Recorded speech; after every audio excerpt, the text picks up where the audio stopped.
इयत्ता 7वी स्वाध्याय पाठ 5वा वारे विषय भूगोल। प्रश्न पहिला, योग्य पर्याय निवडून वाक्य पूर्ण करा। 1. हवा प्रसरण पावली की अ घन होते, आ नाहीसे होते, ई विरळ होते, ई दमट होते। यापैकी बरोबर पर्याय आहे ई विरळ होते। 2.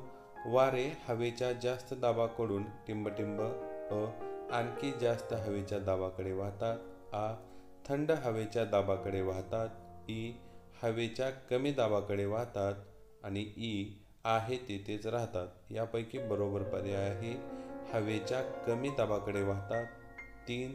उत्तर गोलार्धात विषुववृत्ताकडे येणारे वारे पृथ्वीच्या परिवलनामुळे टिंबटिंब अ दक्षिणेकडे वळतात, आ पूर्वेकडे वळतात, ई पश्चिमेकडे वळतात आणि ई उत्तरेकडे वळतात। यापैकी बरोबर पर्याय आहे पश्चिमेकडे वळतात।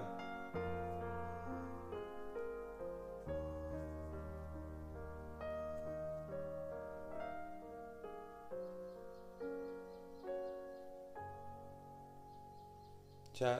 भारतीय उपखंडावरून वाहणाऱ्या हंगामी वाऱ्याची दिशा हिवाळ्यात अ आग्नेयेकडून वायव्येकडे असते, आ नैऋत्येकडून ईशान्येकडे असते, ई ईशान्येकडून नैऋत्येकडे असते, ई वायव्येकडून आग्नेयेकडे असते। तर याचं बरोबर उत्तर आहे ई ईशान्येकडून नैऋत्येकडे असते। 5. गरजणारे 40 वारे दक्षिण गोलार्धात टिंबटिंब अ विषुववृत्ताकडे वाहतात, आ 40 अंश दक्षिण अक्षांशाच्या भागात वाहतात, ई ध्रुवीय कमी दाबाच्या प्रदेशाकडून वाहतात आणि ई 40 अंश उत्तर अक्षांशाच्या भागात वाहतात। बरोबर पर्याय आहे ई 40 अंश उत्तर अक्षांशाच्या भागात वाहतात।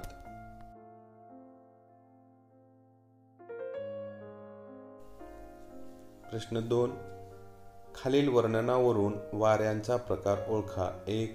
नैऋत्येकडून येणारे वारे भारतीय उपखंडावर पाऊस आणतात। जून ते सप्टेंबर या काळात भारतात पाऊस पडतो। या कालावधीनंतर हे वारे परत फिरतात। उत्तर नैऋत्य मोसमी वारे। दुसरं आहे, उत्तर ध्रुवीय प्रदेशाकडून 60 अंश उत्तरेकडे येणाऱ्या या वाऱ्यामुळे उत्तर अमेरिका, युरोप व रशिया एवढ्या विस्तीर्ण प्रदेशात थंडीची तीव्रता वाढते। या वर्णनावरून उत्तर ध्रुवीय वारे हा वाऱ्याचा प्रकार आपणाला सांगता येईल। 3. डोंगर माते दिवसा लवकर तापतात, तेथील हवा तापून हलकी होते व वर जाते, त्यामुळे या भागात कमी दाब निर्माण होतो। त्याच वेळी डोंगर पायथ्याशी दरी खोऱ्यात हवा थंड असल्याने जास्त दाब असतो, तेथील हवा कमी दाबाकडे वाहते। याचं उत्तर आहे दरीय वारे।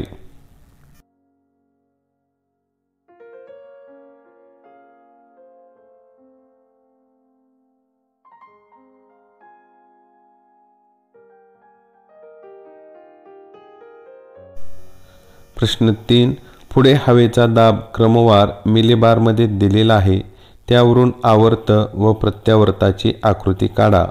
खाली दिलेल्या दाबावरून आपणाला आकृती काढता येईल। आकृती 5.7 आवर्त आणि 5.9 प्रत्यावर्त या पद्धतीने आपणाला या दोन आकृत्या काढता येतील।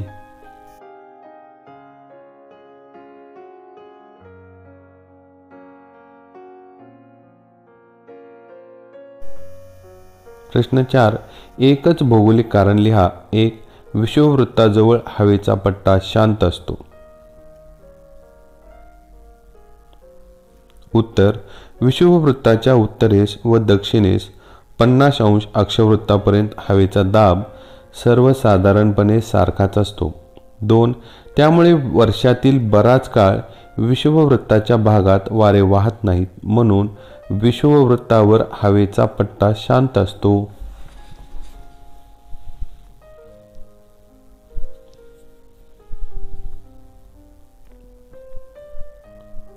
2. उत्तर गोलार्धातील नैऋत्य वाऱ्यांपेक्षा दक्षिण गोलार्धात वायव्येकडून येणारे वारे जास्त वेगाने वाहतात. उत्तर 1. उत्तर गोलार्धात भूभाग जास्त आहे. या गोलार्धात भूपृष्ठाच्या उंच सकलपणाचा अडथळा असल्यामुळे वाऱ्याच्या वेगावर मर्यादा येतात. 2. या उलट दक्षिण गोलार्धात जलभाग जास्त आहे. या गोलार्धात भूपृष्ठाच्या उंच सकलपणाचा अडथळा नसल्यामुळे वाऱ्याच्या वेगावर कोणतेही नियंत्रण असत नाही. त्यामुळे उत्तर गोलार्धातील नैऋत्य यापेक्षा दक्षिण गोलार्धात वायव्येकडून येणारे वारे जास्त वेगाने वाहतात.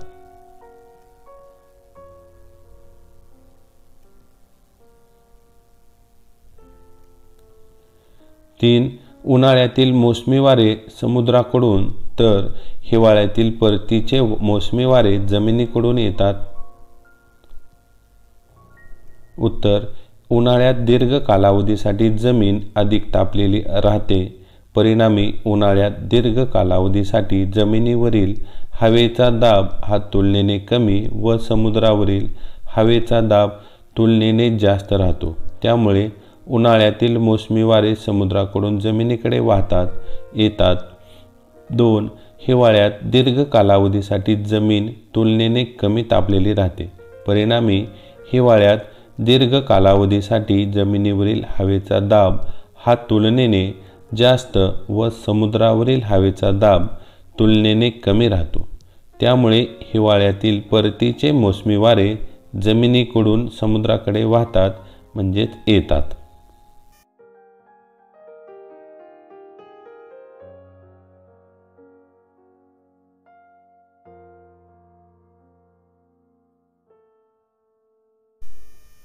चार. वारे वाहण्यासाठी हवेच्या दाबामध्ये फरक असावा लागतो.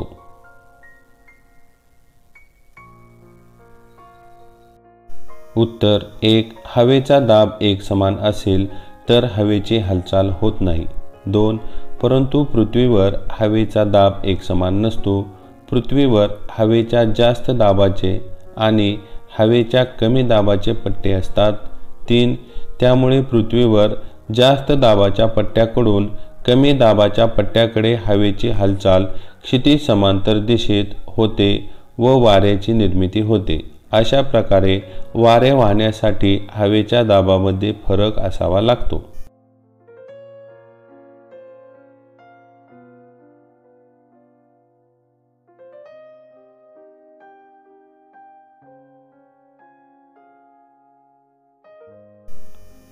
पुढील ओघळ तक्ता पूर्ण करा. वाऱ्याचे प्रकार.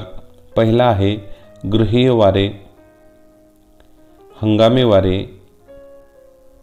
आणि स्थानिक वारे. आता गृहीय वाऱ्याचे प्रकार पाहू. पूर्वीय वारे, पश्चिमी वारे आणि ध्रुवीय वारे. हंगामी वाऱ्याचे प्रकार ईशान्य मोसमी वारे आणि नैऋत्य मोसमी वारे. आता स्थानिक वाऱ्याचे प्रकार त्यामधला एक दिलेला आहे मतलयी वारे, आवर्त वारे, प्रत्यावर्त वारे, दरीय वारे, पर्वतीय वारे, मतलयी वारे आणि शेवटचा आहे खारे वारे.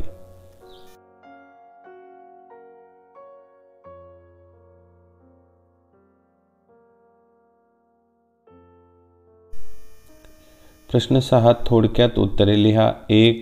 ध्रुवीय भागात दोन्ही गोलार्धात हवेचा दाब जास्त का असतो? उत्तर 1. ध्रुवीय भागात दोन्ही गोलार्धात वर्षभर तापमान 0° पेक्षाही कमी असते. 2. त्यामुळे ध्रुवीय भागात दोन्ही गोलार्धात हवा थंड असते व त्यामुळे हवेची घनता जास्त असते. त्यामुळे ध्रुवीय भागात दोन्ही गोलार्धात हवेचा दाब जास्त असतो.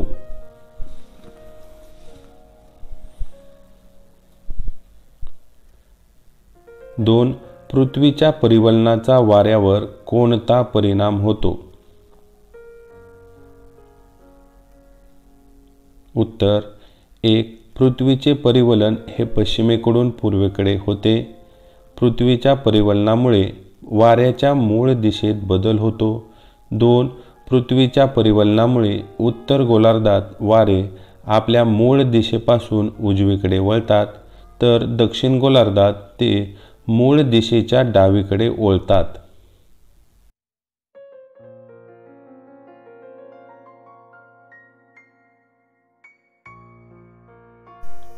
3. आवर्त वारे चक्राकार दिशेनेच का वाहतात?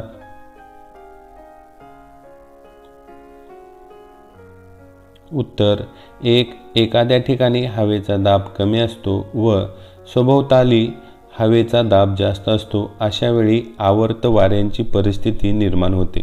2. कमी हवेच्या दाबाचे क्षेत्र हे मध्यभागी असल्यामुळे या प्रदेशात सभोवतालच्या प्रदेशातील जास्त हवेच्या दाबाकडून सर्व बाजूंनी वेगाने वारे वाहतात, त्यामुळे आवर्त वारे चक्राकार दिशेत वाहतात.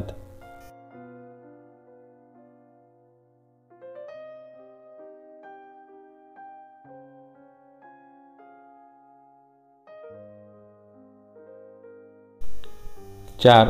आवर्त वाऱ्यांची कारणे व परिणाम लिहा.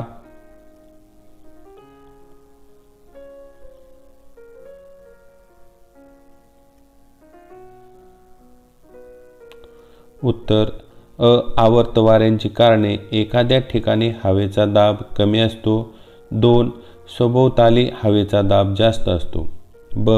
आवर्त वाऱ्याचे परिणाम: 1. आवर्त वाऱ्यामुळे आकाश ढगाळलेले राहते. 2. आवर्त वारे अत्यंत वेगाने वाहत असल्यामुळे भरपूर पाऊस पडतो. 3. काही प्रसंगी विनाशकारी आवर्त वाऱ्यामुळे, वादळामुळे, चक्रीवादळामुळे किनाऱ्यालगतच्या प्रदेशात जीवितहानी व वित्तहानी होते.